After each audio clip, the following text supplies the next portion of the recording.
ಕುಲವೆಂದು ಹೊಡೆದಾಡದಿರಿ, ನಿಮ್ಮ ಕುಲದ ನೆಲೆಯನ್ನೇನಾದರೂ ಬಲ್ಲಿರ. ಯಾರು ಜಾತಿ ಜಾತಿ ಅಂತ ಹೊಡೆದಾಡಬೇಡಿ ಅಂದ್ರು ಅವ್ರನ್ನೇ ಇವತ್ತು ಅವ್ರವ್ರ ಜಾತಿಗೆ ಸೇರಿಸ್ಕೊಳ್ಳೋ ಪ್ರಯತ್ನಗಳು ನಡೀತಾ ಇರೋ ಈ ಭರದಲ್ಲಿ 2011 ನಂತರ ಇಲ್ಲಿಯ ತನಕ ಜನಗಣತಿ ಆಗಿದೆ. ನನಗೆ ಸಾಕಷ್ಟು ಜನ ಕೇಳ್ತಾರೆ, ಯಾಕೆ ನೀನು ಕ್ಯಾಸ್ಟ್ ಸೇರಿಸ್ಕೊಳ್ಳಲ್ಲ ನಿನ್ನ ಜೊತೆಲಿ ಅಂದ್ರೆ ನಾನು ಒಂದು ಜಾತಿಗೆ ಸೇರಿದವನಲ್ಲ, ನಾನು ಎಲ್ಲ ವರ್ಗಕ್ಕೂ ಸೇರಿದವನು, ಎಲ್ಲ ಜಾತಿಗೂ ಸೇರಿದವನು ಅಂತ ನಾನು ಹೇಳ್ತೀನಿ. ನಮಸ್ಕಾರ, ಸ್ಪೀಡ್ ಪ್ಲಸ್ ಕರ್ನಾಟಕದ ವಿಶೇಷ ಕಾರ್ಯಕ್ರಮಕ್ಕೆ ಸ್ವಾಗತ. ನಾನು ನಿಮ್ಮ ಕಿರಿಕೀರ್ತಿ. ಕುಲವೆಂದು ಹೊಡೆದಾಡದಿರಿ, ನಿಮ್ಮ ಕುಲದ ನೆಲೆಯನ್ನೇನಾದರೂ ಬಲ್ಲಿರ. ಎಷ್ಟು ಚೆನ್ನಾಗಿದೆ ಕೇಳೋಕ್ಕೆ, ಬಟ್ ಕೇಳೋಕ್ಕಷ್ಟೇ ಅದು. ಇವತ್ತಿನ ದಿನ ಹೆಂಗಾಗ್ಬಿಟ್ಟಿದೆ ಅಂತಂದರೆ, ನಿನ್ನ ಜಾತಿ ನನ್ನ ಜಾತಿ. ನನಗೆ ಆಶ್ಚರ್ಯ ಆಗೋದು, ಬಸವಣ್ಣನವರು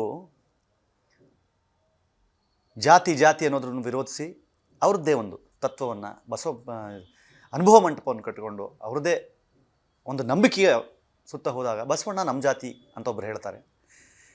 ಈ ಜಾತಿ ಭೇದ ಇವನ್ನೆಲ್ಲ ನೋಡಿ ಬೇಸತ್ತಂತಹ ಅಂಬೇಡ್ಕರ್ ಅವರು ಬೇಡ, ಇದೆಲ್ಲ ಬೇಡವೇ ಬೇಡ ಅಂತ ಹೇಳಿ ಒಂದು ಧರ್ಮಕ್ಕೆ ಹೋಗಿ ಸೇರಿದ್ರು. ಅವ್ರ ಪಾಡಿಗೆ ಅದನ್ನು ಪಾಲಿಸಿದ್ರು, ಬಿಟ್ಟರು, ಅದೆಲ್ಲ ಆ ಕಡೆಗೆ. ಆದರೆ ಇವತ್ತು ಅಂಬೇಡ್ಕರ್ ನಮ್ಮ ಜಾತಿ ಅಂತಾರೆ.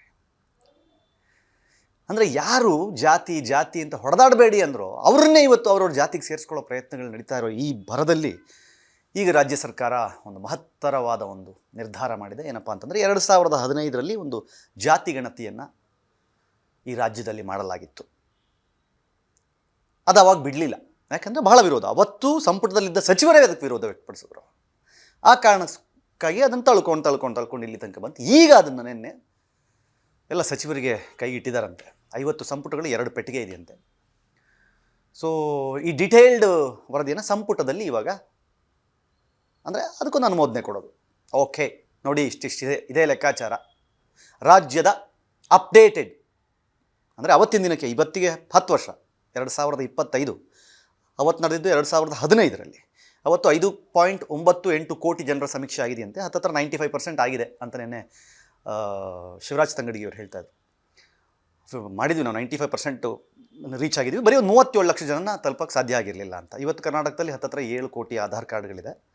ಸೊ ಅಲ್ಲಿಗೆ ಅದು ಎಷ್ಟರ ಮಟ್ಟಿಗೆ ಅಪ್ಡೇಟೆಡ್ಡೋ ಅದು ಗೊತ್ತಿಲ್ಲ. ಆದರೆ ನಾನು ಹೇಳ್ತಾ ಇರೋದು, ನಿಜವಾಗಿಯೂ ಈ ದೇಶದಲ್ಲಿ ಮೊದಲಾಗಬೇಕಾಗಿದ್ದು ಜನಗಣತಿ. 2011 ನಂತರ ಇಲ್ಲಿಯ ತನಕ ಜನಗಣತಿ ಆಗಿಲ್ಲ. ಈ ದೇಶದಲ್ಲಿ ಜನಗಣತಿ ಆಗಿಲ್ಲ ಕಳೆದ 15 ವರ್ಷದಿಂದ. 2011 ಲಾಸ್ಟ್, 2021ರಲ್ಲಿ ಆಗಬೇಕಾಗಿತ್ತು. ಆದರೆ ಕೋವಿಡ್ ಕಾರಣದಿಂದ ಮಾಡಲಿಕ್ಕೆ ಸಾಧ್ಯ ಆಗಿಲ್ಲ. ಓಕೆ, ಪರವಾಗಿಲ್ಲ, ಜಾತಿ ಗಣತಿನೇ ಇಂಪಾರ್ಟೆಂಟು. 2015 ಕಾಲದಲ್ಲಿ 165 ಕೋಟಿ ರೂಪಾಯಿ ಖರ್ಚು ಮಾಡಿದ್ದೀವಿ ಅಂತಂದರೆ ಸರಿ. ಎಷ್ಟು ಈಗ ನಾನು ಹೇಳ್ತಾ ಇರೋದು, ನನ್ನ ಸುತ್ತಮುತ್ತ ಇರೋರನ್ನ ಕೇಳಿದೆ, ನಿಮ್ಮ ಮನೆಗೆ ಬಂದಿದ್ರಾ? ಇಲ್ಲ ಅಂತ ಹೇಳೋದಾದರೆ ಎಲ್ಲಿಂದ ಆಯಿತು ಜಾತಿ ಗಣತಿ? ಓಕೆ, ಪರವಾಗಿಲ್ಲ. ಇವಾಗಲೂ ಅದಕ್ಕೆ ವಿರೋಧ ಇದೆ, ನೆನಪಿರಲಿ. ಯಾಕಂತಂದರೆ ಆ ಪಟ್ಟಿಯ ಪ್ರಕಾರ ಈ ರಾಜ್ಯದಲ್ಲಿ ಒಕ್ಕಲಿಗರಿಗಿಂತ ಮುಸ್ಲಿಮರ ಸಂಖ್ಯೆ ಜಾಸ್ತಿ ಇದೆ ಅಂತ ತೋರಿಸಲಾಗಿದೆ. ಬ್ರಾಹ್ಮಣರ ಸಂಖ್ಯೆ ವಿಪರೀತ ಕಮ್ಮಿ ಅನ್ನುವ ಹಾಗೆ ಬರೀ 13-14 ಲಕ್ಷ ತೋರಿಸಲಾಗಿದೆ. ಸೊ ಹಾಗಾಗಿ ಅದಕ್ಕೆ ಬಹಳ ದೊಡ್ಡ ಮಟ್ಟದ ವಿರೋಧ ಇದೆ. ಆ್ಯಂಡ್ ಇದನ್ನು ವಿರೋಧಿಸೋಕ್ಕೆ ಅಥವಾ ಇದರ ಪರವಾಗಿ ಬಹಳ ದೊಡ್ಡ ಮಟ್ಟದಲ್ಲಿ ಗಟ್ಟಿಯಾಗಿ ಕಾಂಗ್ರೆಸ್ ಮಾತಾಡೋದಕ್ಕೆ ಕಾರಣಗಳಿದೆ.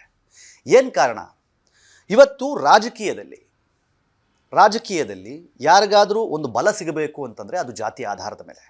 ಟಿಕೆಟ್ ಹಂಚಿಕೆ ಸಂದರ್ಭದಲ್ಲಿ ನೀವು ನೋಡಿರ್ತೀರ, ಒಕ್ಕಲಿಗರಿಗೆ ಇಷ್ಟು ಟಿಕೆಟ್ ಕೊಡ್ತಾ ಇದ್ದೀವಿ, ಲಿಂಗಾಯತರಿಗೆ ಇಷ್ಟು ಟಿಕೆಟ್ ಕೊಡ್ತಾ ಇದ್ದೀವಿ, ಬ್ರಾಹ್ಮಣರಿಗೆ ಇಷ್ಟು ಟಿಕೆಟ್ ಕೊಡ್ತಾ ಇದ್ದೀವಿ. ಇದು ಜನಸಂಖ್ಯೆ ಆಧಾರದ ಮೇಲೆ. ಮುಸ್ಲಿಮರಿಗೆ ಇಷ್ಟು ಕೊಡ್ತಾ ಇದ್ದೀವಿ, ಪರಿಶಿಷ್ಟ ವರ್ಗಕ್ಕೆ ಮತ್ತು ಜಾತಿಯವರಿಗೆ ಇಷ್ಟು ಕೊಡ್ತಾ ಇದ್ದೀವಿ ಅಂತಾರಲ್ಲ, ಅದು ಯಾವ್ಯಾವ ಜಾತಿಯ ಪ್ರಾಬಲ್ಯ ಏನು ಅನ್ನುವುದರ ಆಧಾರದ ಮೇಲೆ ಕೊಡೋದು. ಸೊ ಈಗ ನಮ್ಮ ರಾಜ್ಯ ಸರ್ಕಾರ ಹೊರಗಡೆ ತರ್ತಾ ಇರುವ ಈ ಪಟ್ಟಿ ಏನಿದೆ, ಈ ಲಿಸ್ಟ್ ಏನಿದೆ, ಈ ಸಂಪುಟ ಏನಿದೆ, ಅದೆಲ್ಲಾದರೂ ಹೊರಗಡೆ ಬಂದರೆ ಇಲ್ಲಿಯ ತನಕ ಯಾರು ಪ್ರಾಬಲ್ಯ ಅಂತ ಅಂದುಕೊಂಡಿದ್ರೋ ಅವರು ವೀಕರ್ ಸೆಕ್ಷನ್ ಆಗ್ತಾರೆ, ಅವರು ಕೆಳಗೆ ಹೋಗ್ತಾರೆ ಅನ್ನುವ ಭಯ ಒಂದು ವರ್ಗದಲ್ಲಿದೆ. ಇಲ್ಲ, ನಮ್ಮನ್ನು ಇಲ್ಲಿ ತನಕ ತುಳಿತಾ ಇದ್ರು, ಈ ಕ್ಯಾಲ್ಕುಲೇಷನ್ ಏನಾದರೂ ಹೊರಗಡೆ ಬಂದರೆ ನಮಗೆ ತಾಕತ್ ಜಾಸ್ತಿ ಆಗುತ್ತೆ ಅನ್ನೋದು ಮತ್ತೊಂದು ವರ್ಗದ ವಾದ. ಸೊ ಈ ಕಾರಣದಿಂದಾಗಿ ಇವಾಗ ಜಾತಿ ಗಣತಿ ಬಹಳ ದೊಡ್ಡ ಮಟ್ಟದ ಚರ್ಚೆಗೆ ಕಾರಣ ಆಗಿದೆ. ನನಗೆ ಗೊತ್ತಿಲ್ಲ ಜಾತಿ ಗಣತಿಯ ನಿಜವಾದ ಉದ್ದೇಶಗಳು, ನನಗೆ ಗೊತ್ತಿಲ್ಲ. ಇದನ್ನು ರಾಹುಲ್ ಗಾಂಧಿಯವರು ಹೇಳ್ತಾರೆ, ಜಾತಿ ಗಣತಿ ಆಗಬೇಕು, ದೇಶದಲ್ಲಿ ಜಾತಿ ಗಣತಿ ಆಗಬೇಕು ಅಂತ. ನಾನು ಹೇಳೋದು, ಈ ಜಾತಿಗಳಿಂದ ಎಲ್ಲರನ್ನ ಬದಿಗಿಟ್ಟು ನನ್ನ ಜಾತಿಗಳೇ ಬೇಡ, ಧರ್ಮಗಳೇ ಬೇಡ, ಈ ಧರ್ಮ ಸಂಘರ್ಷಗಳೇ ಬೇಡ. ಈಗ ನಾನು ಹೇಳೋದು, ಈ ದೇಶದಲ್ಲಿ ಇವತ್ತಿಗೂ ನನಗೆ ಅದು ಸಾಕಷ್ಟು ಜನರಿಗಿದೆ, ಈ ಏನು ಹೇಳ್ತೀವಿ, ಬೆನಿಫಿಟ್ಸ್ಗಳು ಅಂತ ಬಂದಾಗ ಇದು ಜನಸಂಖ್ಯೆಯ ಆಧಾರದ ಮೇಲೆ ಕೆಲವ್ರಿಗೆ ಅಲ್ಪಸಂಖ್ಯಾತರು ಅಂತನೋ ಮತ್ತೊಂದು ಅಂತನೋ ಇದರ ಆಧಾರದ ಮೇಲೆ ಏನು ಹೋಗ್ತಾ ಇದೆಯಲ್ಲ. ಸೊ ಹೀಗಾದಾಗ ಈ ಲೆಕ್ಕಾಚಾರ ಇವಾಗ ಮೇಲೆ ಕೆಳಗೆ ಆದರೆ ನನ್ನ ಪ್ರಕಾರ ಇಲ್ಲಿ ಬ್ರಾಹ್ಮಣರು ಅಲ್ಪಸಂಖ್ಯಾತರಿಗೆ ಬರಬೇಕು, ಒಕ್ಕಲಿಗರು ಅಲ್ಪಸಂಖ್ಯಾತರಾಗಬೇಕೀಗ, ಹೀಗೆಲ್ಲ ಆಗುತ್ತೀಗ. ನನ್ನ ಪ್ರಕಾರ ಇದೇನು ಈಸಿಯಾಗಿ ಈಗ ನಾನು ಹೇಳ್ತಾ ಇರೋದು ಅಲ್ಲೇ ಒಳಗಡೆ ಇರುವಂತಹ ಶಾಮನೂರು ಶಿವಶಂಕರಪ್ಪನವ್ರಿಗೆ ಇನ್ನೂ ಈ ವರದಿಯ ಬಗ್ಗೆ ಮಾಹಿತಿ ಇಲ್ಲ. ಯಾಕಂತಂದರೆ ಅವ್ರು ಅಷ್ಟು ಸುಲಭಕ್ಕೆ ಬಿಟ್ಕೊಡೋರಲ್ಲ ಈಗ ಇದನ್ನು. ಹಿಂಗೆಲ್ಲಾದರೂ ಹೊರಗಡೆ ಬಂದು ಇಲ್ಲ ಲಿಂಗಾಯತರು ಕಮ್ಮಿ ಇದ್ದಾರೆ ಅಂತ ಹೇಳಿಬಿಟ್ರೆ ಹೆಂಗೆ ಒಪ್ಕೋತಾರೆ ಅವರು, ಅಥವಾ ಒಕ್ಕಲಿಗ ನಾಯಕರು ಹೆಂಗೆ ಒಪ್ಕೋತಾರೆ ಇದನ್ನೆಲ್ಲ.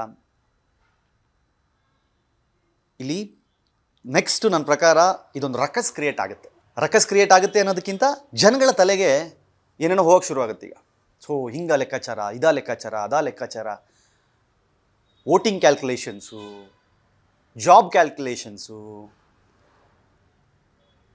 ಇವೆಲ್ಲ ಬದಲಾಗ್ತಾ ಹೋಗುತ್ತೆ ಈ ಜಾತಿ ಗಣತಿಯಿಂದ. ಸೊ ಹಾಗಾಗಿ ಗೊತ್ತಿಲ್ಲ, ಇದು ನನ್ನ ಪ್ರಕಾರ ಈಗ ಒಂದೊಂದು ಬೂದಿ ಮುಚ್ಚಿದ ಕೆಂಡದ ಹಾಕಿ ಕಾಣ್ತಾ ಇದೆ. ನನ್ನ ಪ್ರಕಾರ ಇವಾಗ ಅದು ಕೈ ಹಾಕಿದ್ದಾರೆ, ಅದು ಕೈ ಸುಡುತ್ತಾ ಅಥವಾ ಇಷ್ಟರೊಳಗೆ ಬೆಂಕಿ ಆರೋಗಿದೆಯೋ ಗೊತ್ತಿಲ್ಲ. ಅದನ್ನು ಹೆಂಗೆ ಹ್ಯಾಂಡಲ್ ಮಾಡ್ತಾರೆ, ಏನು ಮಾಡ್ತಾರೆ ಅಂತ ಗೊತ್ತಿಲ್ಲ.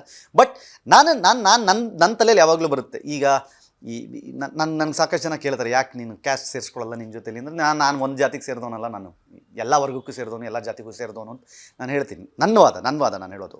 ಬಟ್ ಇದೆ ಜಾತಿ, ತನ್ನ ಜಾತಿ ಅಂತಂದರೆ ಹೌದು ಅದೇ ಶ್ರೇಷ್ಠ, ಅದು ಇದು ಇದ್ದಾವೆ, ನಮಗೂ ಅದಿದೆ, ಪ್ರತಿಯೊಬ್ಬರಿಗೂ ಅದಿರುತ್ತೆ. ಬಟ್ ಅದನ್ನು ಜಗತ್ತಿನ ಎದುರುಗಡೆ ತೋರಿಸ್ಬೇಕು ಅಂತಿಲ್ಲ. ಆದರೆ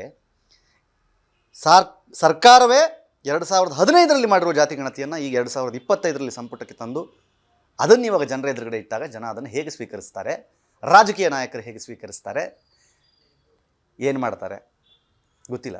ನಿಮ್ಮ ಪ್ರಕಾರ ಈ ಸಂದರ್ಭದಲ್ಲಿ ಅಂದರೆ ಈ ರಾಜ್ಯದಲ್ಲಿ ತಲೆ ಕೆಡ್ಸ್ಕೊಳ್ಳೋಕೆ ಸುಮಾರು ವಿಷಯ ಇದೆ ರೀ, ಸಿಕ್ಕಾಬಿಟ್ಟೆ ವಿಷಯ ಇದೆ. ಗ್ಯಾರಂಟಿಗಳಿದೆ, ಸ್ಕೀಮ್ಗಳಿದೆ, ಡೆವಲಪ್ಮೆಂಟ್ ಆಗಬೇಕಾಗಿದೆ, ಶಂಕುಸ್ಥಾಪನೆಗಳಾಗ್ತಾ ಇಲ್ಲ, ರೋಡ್ ರಿಪೇರಿ ಆಗ್ತಾ ಇಲ್ಲ, ಹಿಂಗೆ ಸುಮಾರು ಬೇರೆ ಸಮಸ್ಯೆಗಳ ಟೈಮ್ನಲ್ಲಿ ಜನಗಳನ್ನು ಈಗ ಎಮೋಷ್ನಲಿ ಮೆಂಟಲಿ ಬೇರೆ ಕಡೆಗೆ ಡೈವರ್ಟ್ ಮಾಡ್ತಿದ್ದಾರಾ ಅನ್ನೋ ಒಂದು ಪ್ರಶ್ನೆಯೂ ಖಂಡಿತವಾಗಿಯೂ ಬರುತ್ತೆ. ಗೊತ್ತಿಲ್ಲ, ನನ್ನ ಪ್ರಕಾರ ನಾನೆಲ್ಲೂ ಇದ್ರ ಬಗ್ಗೆ ಡಿ ಕೆ ಶಿ ಅವ್ರು ಮಾತಾಡೋದು ನಾನು ನೋಡಿಲ್ಲ. ಬಟ್ ಅವರೊಬ್ಬರು ನನ್ನ ಪ್ರಕಾರ ಕಾಂಗ್ರೆಸ್ ಸಂಪುಟದಲ್ಲಿ ಸ್ಟ್ರಾಂಗ್ ಆಗಿ ಇದನ್ನು ಮಾತಾಡ್ತಾರೆ, ಇದ್ರ ಬಗ್ಗೆ ಅವರು ಧ್ವನಿ ಎತ್ತಾರೆ ಅಂತ ನಂಬಿರೋದು ಡಿ ಕೆ ಶಿವಕುಮಾರ್ ಒಬ್ಬರು ಮಾತಾಡಬಹುದು ಅಂತ. ಯಾಕಂದರೆ ಅವ್ರಿಗೂ ಆ ಗೌಡ್ರ ಗತ್ತಿದೆ, ಆ ಗತ್ತನ್ನು ಅಷ್ಟು ಸುಲಭಕ್ಕೆ ಬಿಟ್ಕೊಡೋ ಮನುಷ್ಯ ಅವರಲ್ಲ. ವಿಲ್ ವೆಯ್ಟ್ ಆ್ಯಂಡ್ ವಾಚ್ ಏನೇನಾಗುತ್ತೆ, ಏನೇನಾಗಬಹುದು. ಜಾತಿ ಲೆಕ್ಕಾಚಾರದಲ್ಲಿ ಅದರಿಂದ ಸಾಮಾಜಿಕ ಬದಲಾವಣೆಗಳೇನಾದರೂ ಸಾಧ್ಯ ಇದೆಯಾ, ಶೈಕ್ಷಣಿಕವಾಗಿ ಏನಾದರೂ ಬದಲಾವಣೆಗೆ ಸಾಧ್ಯ ಇದೆಯಾ ಗೊತ್ತಿಲ್ಲ. ಆಗುವುದಾದರೆ ಖಂಡಿತ ಒಳ್ಳೆಯದೇ ಮಾಡಿ. ಆದರೆ ಅದರಿಂದ ಇನ್ನೊಂದಿಷ್ಟು ಜನ ಬಡ್ಕೊಂಡು ಸಾಯೋ ಥರ ಆದರೆ ಅಂತಹ ಕೆಂಡಕ್ಕೆ ದಯವಿಟ್ಟು ಈಗ ಕೈ ಹಾಕಬೇಡಿ ಅನ್ನೋದು ನನ್ನ ಮನವಿ. ನೀವೇನಂತೀರಿ ಕಮೆಂಟ್ ಮಾಡಿ ಹೇಳಿ. ನೋಡ್ತಾ ಇರಿ ಸ್ಪೀಡ್ ಪ್ಲಸ್ ಕರ್ನಾಟಕ. ಇದು ನಿಮ್ಮಿಂದ ನಿಮಗಾಗಿ, ನಿಮಗೋಸ್ಕರ ಮತ್ತೆ ಸಿಗ್ತೀನಿ. ನಮಸ್ಕಾರ. Speed plus Karnataka.